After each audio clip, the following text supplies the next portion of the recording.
Hello दोस्तों, welcome to Padhai Likhai. This is the our fourth lecture of RCC. देखते हैं हम लोग इसमें क्या पढ़ने वाले हैं दोस्तों। इसमें हम लोग पढ़ने वाले अंडर रीइंफोर्स, ओवर रीइंफोर्स और बैलेंस सेक्शन के बारे में कि what is under reinforce, over reinforce and balance section. तो सबसे पहले देखते हैं कि बैलेंस का मतलब क्या होता है। बैलेंस मतलब दोस्तों इक्वल, दोनों तरफ बराबर। जैसे मैथ्स में हम लोगों ने पढ़ा है ना, LHS is equals to RHS, तो वहाँ पे इक्वेशन हम बैलेंस कर देते हैं। तो RCC के केस में बैलेंस सेक्शन का मतलब क्या होता है, देखिए यहाँ पे हम लोग क्या यूज़ करते हैं, रीइंफोर्स सीमेंट कंक्रीट यानी स्टील और कंक्रीट। तो बैलेंस सेक्शन का मतलब होता है दोस्तों कि जब हमारा स्टील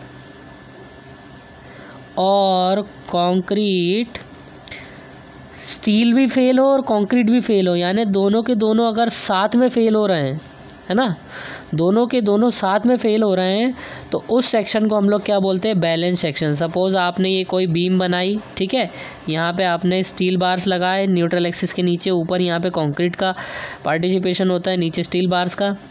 तो अगर आपका ये कंक्रीट फेल हो रहा है और स्टील फेल हो रहा है और दोनों के दोनों साथ में फेल हो रहे हैं, तो उस कंडीशन को कहेंगे हम बैलेंस कंडीशन, ठीक है। तो देखिए बैलेंस सेक्शन में क्या होता है, concrete and steel both fail simultaneously, ठीक है। अब कंक्रीट अपनी किस वैल्यू पर फेल होता है ये समझना है हमको। कंक्रीट सिग्मा CBC वैल्यू पर अगर पहुंच जाए, मतलब अल्टीमेट स्ट्रेन वैल्यू पे कंक्रीट पहुंच जाए तो कंक्रीट फेल हो जाता है। और स्टील अपनी यील्ड स्ट्रेस वैल्यू पे यानी सिग्मा ST पर पहुंच जाए तो स्टील यील्ड कर जाता है यानी फेल हो जाता है। तो होता क्या है दोस्तों, यहाँ पे ये बीम बनी हुई है हमारी, ठीक है, और ये इसकी इफ़ेक्टिव डेप्थ है, मैं पहले बता चुका हूँ आपको इसके बारे में। तो यहाँ पर जब हमारा जो स्ट्रेन वेरिएशन डायग्राम है उसको देखते हैं ना, तो जो कंक्रीट और स्टील दोनों ही अपने अपने मैक्सिमम वैल्यू तक पहुँच जाए, मीन्स कंक्रीट यहाँ पहुँचा और स्टील यहाँ पहुँचा, दोनों ही साथ में पहुँचे।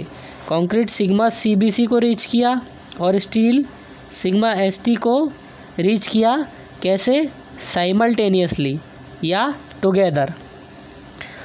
तो उस कंडीशन में क्या होता है, दोनों ही फेल हो जाते हैं और दोनों साथ में फेल हो जाते हैं, और इस केस को हम लोग बोलते हैं बैलेंस सेक्शन, ठीक है दोस्तों। तो आई होप आप लोगों को समझ में आया होगा।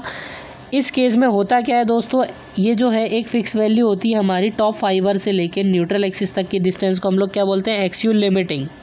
क्या बोलते हैं, एक्सियल लिमिटिंग। तो यहाँ पे XU और एक्सियल लिमिटिंग की वैल्यू दोस्तों सेम होती है, ये यहाँ पे लिखा हुआ है। इसका मीनिंग ये है कि XU और एक्सियल लिमिटिंग की वैल्यू यहाँ पे सेम होती है। अब अलग अलग कहाँ होती है, तो वो अलग अलग होती है अंडर रीइंफोर्स और ओवर रीइंफोर्स के केस में, ठीक है।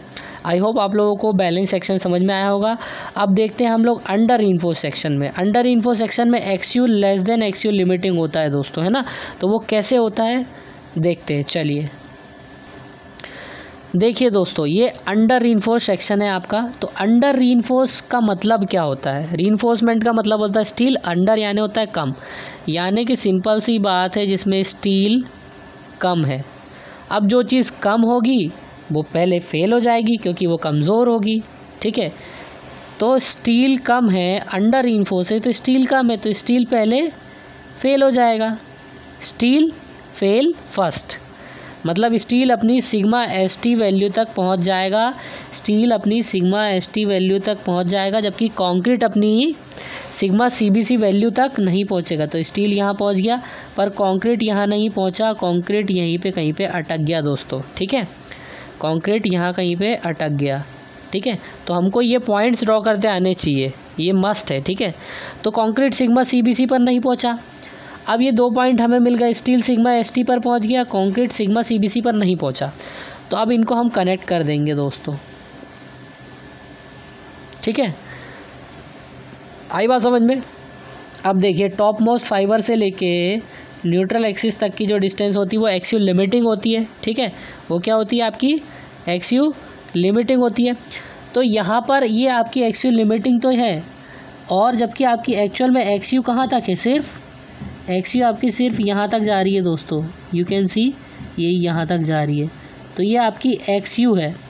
तो आप क्लियरली देख पा रहे होंगे कि एक्स यू जो है, ये एक्स यू जो है, ये जो डेप्थ है यहाँ से यहाँ तक की, ये एक्स यू है ना। तो एक्स यू आपको बहुत क्लियरली दिख रहा होगा, x you less than x you limiting है दोस्तों। यहाँ पर x you is less than x you limiting, और यही यहाँ पे लिखा हुआ है। तो अंडर रीइंफोर्स सेक्शन वो सेक्शन होता है जिसमें एक्स यू जो होती है एक्स यू लिमिटिंग से कम होती है। और क्यों होती है? क्योंकि सिग्मा एस वो स्टील अपनी मैक्सिमम स्ट्रेस वैल्यू पर पहुँच के यील्ड कर जाता है, जबकि कॉन्क्रीट अभी भी यील्ड नहीं किया हो, कॉन्क्रीट अभी भी फेल नहीं हुआ होता है, वो यहाँ नहीं पहुँच पाया होता है, वो सिर्फ यहाँ कहीं किसी पर्टिकुलर स्ट्रेस वैल्यू तक पहुंचा होता है। तो इसीलिए यहाँ पे हमें ये मिलता है डायग्राम ऐसा। तो यहाँ पे इस केस में हमारा मेन डायग्राम कौन सा हो जाएगा दोस्तों? ये वाला हो जाएगा, ठीक है। ये हाईलाइट कर दिया है मैंने, आई होप आप लोगों को समझ में आया होगा बहुत क्लियरली। तो ये डायग्राम आप लोगों को बनाना है, जो मैंने हाईलाइट किया है अंडर रीइंफोर्स के लिए, ये डायग्राम बनाना है आप लोगों को, ठीक है। और x you less than x you limiting होता है, concrete can not reach sigma CBC, steel reaches sigma ST, ठीक है। ये शॉर्ट में मैंने आप लोगों को बहुत क्लियरली अंडर रीइंफोर्स क्या होता है ये समझाया है, ठीक है। और इससे ज़्यादा कुछ समझने के लिए इसमें है भी नहीं दोस्तों, ठीक है। पॉइंट टू पॉइंट इन्फॉर्मेशन है, तो ये नोट्स भी आप लोग ज़रूर तैयार करें। इसके बाद देखते हैं ओवर रीइंफोर्स सेक्शन क्या होता है दोस्तों। ओवर रीइंफोर्स का मतलब आपको समझ में आ रहा होगा, रीइंफोर्समेंट यानी स्टील जो है वो ज़्यादा है, ओवर है। तो जो ज़्यादा होता है वो फेल होता है कि नहीं? तो स्टील यहाँ पे फेल नहीं होगा। कौन फेल होगा? कम क्या होगा? अब स्टील ज़्यादा है तो कम क्या होगा? कंक्रीट कम होगा। कंक्रीट कम होगा तो कंक्रीट पहले फेल हो जाएगा। तो ओवर रीइंफोर्स में पहले कौन फेल होगा? कंक्रीट फेल फर्स्ट यानी कंक्रीट अपनी मैक्सिमम वैल्यू पर पहुंच जाएगा, ये यहाँ पहुंच जाएगा, जबकि स्टील जो है अभी भी अपनी यील्ड स्ट्रेस पर नहीं पहुंचेगा। स्टील अभी भी यहाँ पर नहीं पहुंचा होगा, स्टील अभी रास्ते में ही कहीं पे अटका होगा, ठीक है। तो ये पॉइंट मान लेते हैं हम, स्टील अपनी इस पर्टिकुलर स्ट्रेस वैल्यू पर पहुंच गया है, ठीक है, इस स्ट्रेन वैल्यू पर पहुंच गया, अभी यील्ड नहीं किया है स्टील, ठीक है। तो अब आपको पता है कि एक्स यू लिमिटिंग तो फिक्स होता है, ये टॉप मोस्ट फाइबर से न्यूट्रल एक्सिस तक की डिस्टेंस होती है, ये यहाँ पे आपको दिखा दिया हमने, ठीक है। तो अब देखते हैं कि डायग्राम हमारा कैसा बनेगा। यहाँ पे कंक्रीट तो अपनी CBC तक पहुँच गया, पर स्टील सिग्मा ST तक नहीं पहुँचा, ये यहाँ कहीं पर है। तो आप इसको कनेक्ट कर दें दोस्तों, ठीक है, इसको ऐसे आप कनेक्ट कर दें। तो अब आप लोगों को दिख रहा होगा कि यहाँ पे जो XU की वैल्यू है वो ज़्यादा आ रही है दोस्तों, यहाँ तक आएगी जहाँ ये क्रॉस कर रहा है, जबकि XU लिमिटिंग आपका सिर्फ यहाँ तक है, लेकिन XU यहाँ पे आपका ज़्यादा आ रहा है, ठीक है। तो इस केस में जो है ये XU है दोस्तों, कहाँ से कहाँ तक? यहाँ से यहाँ तक दोस्तों, ये XU है, और XU लिमिटिंग इससे कम है। तो आपको यहाँ पे समझ में आ चुका है कि ओवर रीइंफोर्स के केस में XU जो है ग्रेटर देन XU लिमिटिंग होता है फ्रेंड्स, ठीक है। यही चीज़ हमारी यहाँ पर लिखी हुई है, ठीक। तो अब आपको डायग्राम कौन सा बनाना है यहाँ पर? ये जो डायग्राम बना रहा है, ये लाइन तो वर्टिकल लाइन तो वैसी की वैसी ही रहेगी, और हमने जो अभी ड्रॉ की है ना, इनके बीच में कौन सा पोर्शन आ रहा है दोस्तों, ये हाईलाइट हम कर लेते हैं, ठीक है। तो ओवर रीइंफोर्स के केस में आपको कुछ ऐसा डायग्राम बनाना है, ठीक है। चलिए थोड़ा सा क्लियरली और इसको देख लेते हैं। इसको मैं इरेज कर देता हूँ, एक सेकेंड।